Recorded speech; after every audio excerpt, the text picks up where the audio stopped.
அனைவருக்கும் வணக்கம். ஒவ்வொரு நாளும் ஒவ்வொரு கருத்தை திருக்குறள் மூலமாக சென்னை சென்னைஜிங் ஜெயஸ்ரீ அமைப்புக்கு வணக்கத்தை சொல்லி இன்று 596வது நாள் நான் பேச இருக்கும் தலைப்பு மன்னிப்பு யாருக்கு அதிக மகிழ்ச்சி தரும். அருமை நண்பர்களே, யார் மன்னிக்கிறார்களோ அவர்களுக்கு தான் அதிக மகிழ்ச்சியை அதிக இன்பத்தை தரும்னு சொல்கிறாங்க. அதுக்கு அழகாக ஒரு பழமொழி சொல்லுவாங்க, மன்னிப்பு நாம் மற்றவர்களுக்கு வழங்கும் சலுகை அல்ல, நாம் நமக்கே கொடுக்கும் விடுதலை அப்படின்னு சொல்லுவாங்க.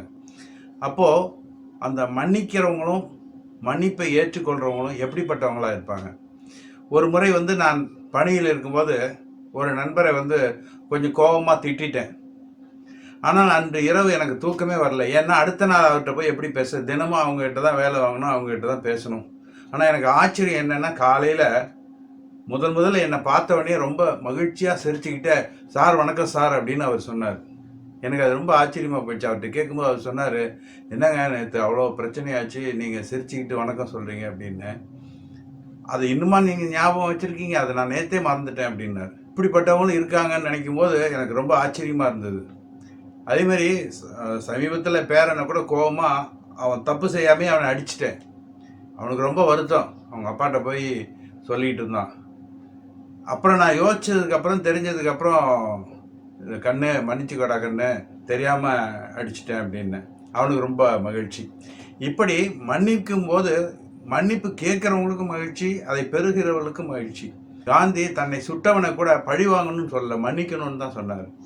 இயேசுநாதர் கூட தன்னை காட்டி கொடுத்தவனே, தந்தையே இவர்களை மன்னிப்பாயாக, இவர்கள் என்னது செய்கிறோம் என்று தெரியாமலேயே செய்து விட்டார்கள் அப்படின்னு சொன்னதாக நான் படிச்சிருக்கேன். ஒரு வருஷத்துக்கு முன்னாடி சவுதியில் நடந்த ஒரு விஷயம். ஒருத்தர் சண்டையில் ஒருத்தர் கொன்னுட்டார். யாரையாவது கொன்னுட்டா மரண தண்டனை. ரெண்டாவது பிளட் மணி அப்படிங்கிறாங்க. அந்த மரணத்துக்கு சமமான பணம் அவர்கள் ஏற்றுக்கொள்ளும் அளவு கொடுக்கணும். அப்போ மரண தண்டனை நிறைவேற்றதுக்காக ஊர் ஒன்று கூடிட்டாங்க. அந்த கடைசி வினாடி அந்த இறந்து போனவருடைய சகோதரர் அவரை ஒன்றும் பண்ணாதீங்க, விட்டுருங்க, நாங்கள் மன்னிச்சிடுறோம், அவங்க குடும்பத்தையும் அவரையும் மன்னிச்சிடுறோம் அப்படின்னு சொன்னோடனே அந்த தண்டனை நிறுத்தப்படுகிறது. அங்கே இது முடியும். அந்த ஊர் மக்கள் எல்லாம் சேர்ந்து ஒரு வெள்ளைக்கொடி ஏற்றி அந்த மன்னிப்பை கொண்டாடுறாங்க. அப்போது முதல் விஷயம் என்ன சொல்கிறாங்கன்னு கேட்டிங்கன்னா, நாம் ஒரு தவறு செஞ்சிட்டா நாமே நம்மை மன்னிக்கணும், அப்போ தான் மற்றவங்க மன்னிப்பு சரியாகும் அப்படிங்கிறாங்க. வள்ளுவர் என்ன சொல்கிறாருன்னா, ஒருத்தாற்றும் பண்பினார் கண்ணும் கண்ணோடி பொறுத்தாற்றும் பண்பே தலைங்கிறார்.